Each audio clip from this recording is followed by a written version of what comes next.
السلام علیکم ورحمۃ اللہ وبرکاتہ۔ شبہات کا ازالہ پیج کو سبسکرائب کریں اور بیل آئیکن دبائیں سب سے پہلے ویڈیو دیکھنے کے لیے۔ بسم اللہ الرحمن الرحیم۔ قسط نمبر 486۔ حضرت جی رابع مولانا سعد صاحب پر دارالعلوم اور شورائی مفتیان عظام کی طرف سے لگائے گئے الزامات کا مدلل اور مستند رد، دعوتی کام اور اس کا اسلوب۔ الحمدللہ وحدہ والصلاة والسلام علی من لا نبی بعدہ، اما بعد۔ پہلا الزام، پہلا رد بابت اصحاب کہف کا کتا۔ اصحاب کہف والے کتے کی حقیقت مفسرین کرام کی آراء کی روشنی میں، اصحاب کہف کے ساتھ کلب تھا، یہ قرآن کریم میں ہے، لیکن کلب سے مراد کتا ہے یا شیر، اس میں مفسرین کا اختلاف ہے۔ مفسرین کی بڑی تعداد کی رائے کے مطابق کلب سے مراد کتا ہے، مگر مرکز اسلام حجاز کے سردار حضرت امام عبد الملک ابن جریج رحمۃ اللہ علیہ کی رائے کے مطابق کلب سے مراد شیر ہے۔ امام مالک ابن انس، سفیان ابن عینیہ اور ابو عبید کے مطابق کلب صرف کتا ہی نہیں بلکہ ہر درندے کو کلب کہتے ہیں۔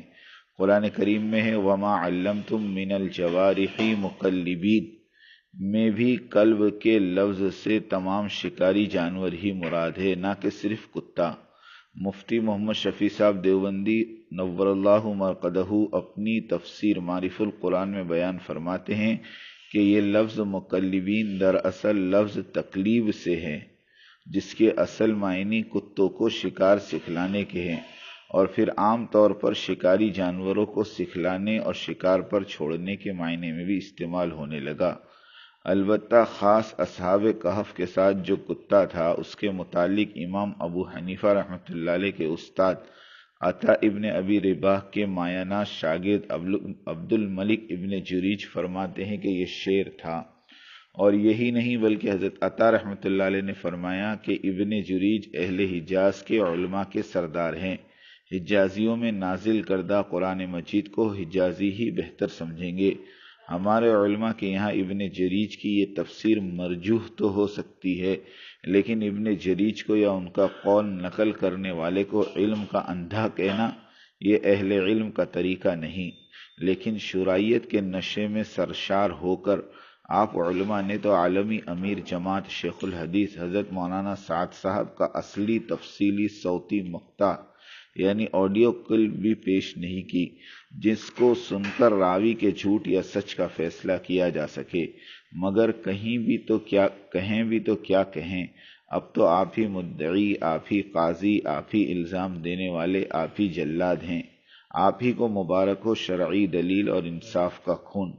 اگر آپ کتے کی محبت میں گرفتار نہ ہوتے اور کتے کی حق تلفی پر اپنے جذبات نہ کھو بیٹھتے تو 20 تفسیروں کے ساتھ ساتھ وہاں مولانا سعد صاحب نے جس انداز میں سید اہل حجاز کی تفسیر کو ذکر کیا ہے، اس انداز میں آپ بھی بیان فرما دیتے۔ اگر شیخ الحدیث مولانا سعد صاحب فرماتے کہ اصحاب کہف کے ساتھ جو کلب تھا وہ شیر ہی تھا، کتا ہرگز نہیں تھا، تو یہ کہنا ان کی خطا شمار ہوتی، مگر حضرت شیخ الحدیث فرماتے ہیں کہ بعض مفسرین کی رائے میں یہ کلب شیر تھا، تو اس میں اعتراض کی کون سی بات ہے؟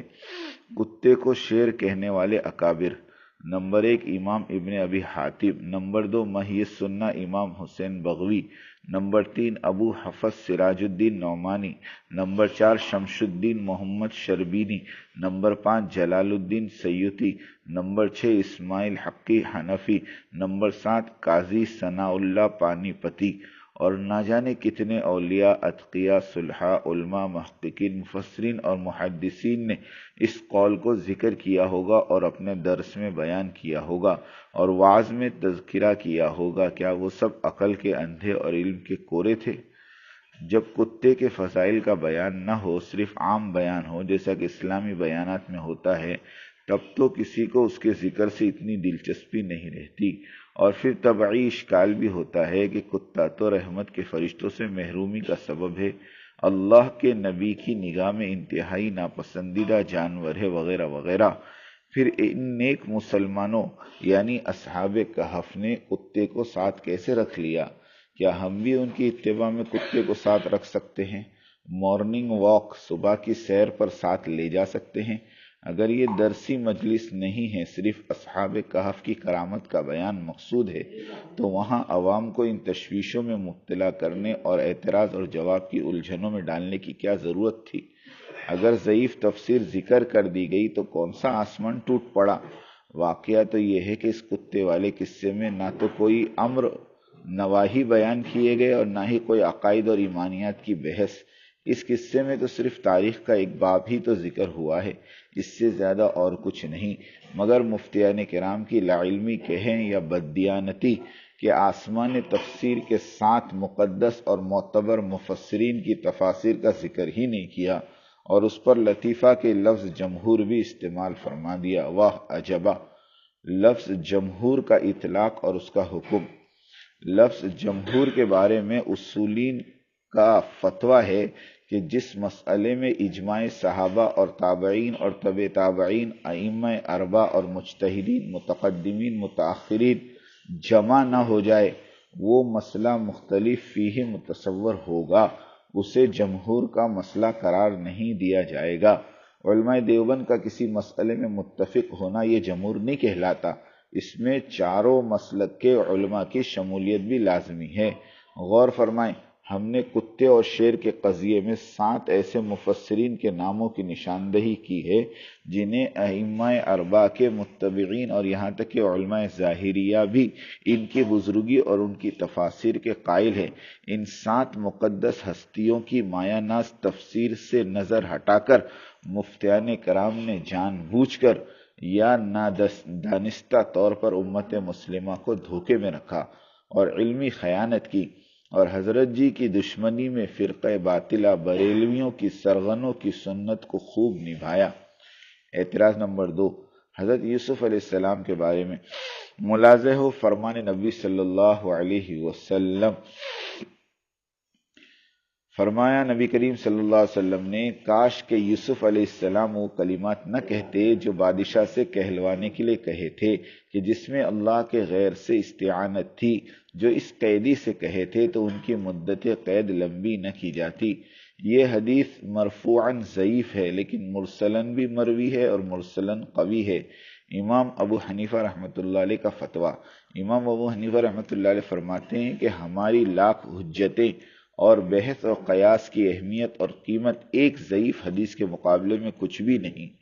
اس حدیث مبارکہ نے سارے معترضین کے منہ پر زوردار تماچا لگا کر یہ کہہ دیا کہ یوسف علیہ السلام کی بابت یہ جملے مولانا سعد صاحب کے نہیں ہیں، بلکہ حضور صلی اللہ علیہ وسلم کے جملے ہیں۔ یہ کلمات مولانا سعد صاحب ایک شیخ الحدیث کی حیثیت سے دہراتے تھے، مراد اس سے اپنے متبعین کے تعلیم ایمان اور تعلیم یقین تھی۔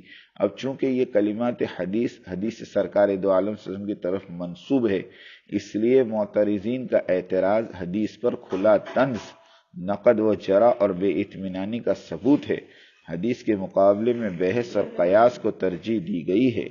مفتیان کرام کو اعلانیہ توبہ کرنی ہوگی اور عوام کا ذہن مولانا سعد صاحب کے بارے میں صاف کرنا ہوگا۔ یاد رکھے، حدیث رسول اکرم صلی اللہ علیہ وسلم سب علماء اور مشائخ کی باتوں اور ان کی آراء پر مقدم ہونے کی حیثیت سے مفتیان کرام کی بحث اور ان کے دیے گئے فتووں کی کوئی قیمت اور وقت باقی نہیں رہ جاتی۔ اخلاص اور للہیت، فتویٰ اور جرح اور تعدیل کے لیے قسطوں میں بیان کردہ اصول فتویٰ اور آداب کے تحت خلوص اور للہیت کا ہونا بے حد ضروری ہے۔ جب مفتیان کرام کو صراحتاً اس بات کا علم تھا کہ مولانا سعد صاحب عرصے دراز سے اپنے بیانوں میں عمدن اور سہون خطا کرتے ہی جا رہے، تو اسی وقت قدغن اور روک تھام کیوں نہیں کی گئی؟ 20 سال تک کیوں خاموش رہے؟ 20 سال کا عرصہ کوئی معمولی عرصہ نہیں ہوتا۔ مولانا ارشد مدنی صاحب اور مفتی ابوالقاسم صاحب نے مولانا سعد صاحب کی غلط بیانی سن کر انجان کیوں رہے؟ کوئی قدم کیوں نہیں اٹھایا؟ اب جب کہ ایک فریق اور گروپ شرائیت کی شکل میں مولانا سعد صاحب کے خلاف سرگرم عمل اور برسر پیکار ہے، اس وقت ان مسائل کا چھیڑنا ہی خرابی نیت کی غمازی کرتا ہے۔ سیاست یہ چلی کہ اب جو کام دارالعلوم والے نہیں کر سکے وہ کام بنگلہ دیش کے مفتیان کرام سے کروانے کی جستجو میں لگے ہیں۔ مولانا سعد صاحب پر لگائے گئے الزامات کو ہم نمبر وار مدلل پیش کریں گے انشاءاللہ۔ تیسرا الزام، اسلاف اور مشائخ کے نہج سے ہٹ جانے کا الزام۔ اصل اسلاف اور مشائخ کرام تو خیر القرون کے دور کے بزرگ ہیں، جنہیں صحابہ، تابعین، طب تابعین، ائمہ کرام، محدثین کہا جاتا ہے، اور انہی کی اتباع کا حکم دیا گیا اور یہی مشروع ہے۔ فرمایا گیا اصل دین اور اعمال اور دعوتی جوہد تو وہی ہے جس پر میں اور میرے صحابہ گامزن ہیں۔ ما انا علیہ و اصحابی، جس راہ پر میں اور میرے صحابہ ہیں۔ حضرت الیاس صاحب کا فرمان۔ حضرت الیاس صاحب نور اللہ مرقدہ فرماتے تھے کہ محنت میری ہو اور علم و تربیت حضرت تھانوی والی ہو، لیکن حضرت جی ثانی مولانا یوسف صاحب نور اللہ مرقدہ جب حضرت جی بنے تو انہوں نے حضرت تھانوی رحمۃ اللہ علیہ کے بجائے اپنے متبعین کی ساری توجہ حضرت صحابہ کی طرف پھیر دی، مگر کسی مفتی صاحب نے اس نہج کی تبدیلی پر حضرت جی مولانا یوسف صاحب رحمۃ اللہ علیہ پر کوئی فتویٰ نہیں داغا کہ حضرت اپنے بڑوں کے نہج سے ہٹ گئے۔ اب موجودہ دور میں حضرت جی مولانا سعد صاحب کی ترتیب دعوت بھی اپنے دادا جان کے نقش قدم پر گامزن ہے، تو اب مفتیان کرام کے فتووں کا بازار کیوں سجا ہوا ہے؟ اب اگر کوئی مفتی صاحب یا اور کوئی یہ چاہتا ہو کہ تبلیغ اور نہج تبلیغ کی کوئی اصلاحی اور علمی معاونت کرے تو اسے سیرت طیبہ کے ذریعے ہی معاونت کرنی ہوگی، اور اسی طرح سے اگر کوئی غد و غن یا اصلاح کرنی ہو تب بھی سیرت طیبہ کے ذریعے اصلاح کرنی ہوگی۔ مفتی محمد زید صاحب مظاہری ندوی اپنے رسالے میں مکتوب بنام مولانا سعد صاحب میں یوسف علیہ السلام سے متعلق جتنی بھی مثالیں استمداد سے متعلق قلم بند فرمائی ہیں وہ سب دنیاوی حاجتوں سے متعلق ہے جو شرعاً جائز اور درست ہیں، مگر یوسف علیہ السلام کے جیل سے متعلق جو مدد ذکر کی گئی، حضور صلی اللہ علیہ وسلم نے عقیدے سے متعلق مخصوص فرمایا۔ حدیث کے الفاظ ملاحظہ ہو کہ یوسف علیہ السلام نے رہائی کی امید بنائی اللہ کے غیر سے۔ انسان سے ناراضگی اس کے درجات کے موافق ہوتی ہے۔ قول مشہور ہے، ابرار اور صلحاء کا تقوی مقربین کے نزدیک خطا اور عصیان کے مانند شمار ہوتا ہے، یعنی مقربین کا تقوی ان کے درجات کے موافق اعلیٰ اور ارفع ہوتا ہے۔ الحمدللہ 3 اعتراضات کے جوابات مکمل ہوئے، ان صفحات کو ملحوظ رکھے۔ اللہ تعالیٰ ہمیں علم دین اور اصول فتویٰ کے ساتھ انصاف برتنے والا بنائیں۔ آمین۔ وآخر دعوانا ان الحمدللہ رب العالمین۔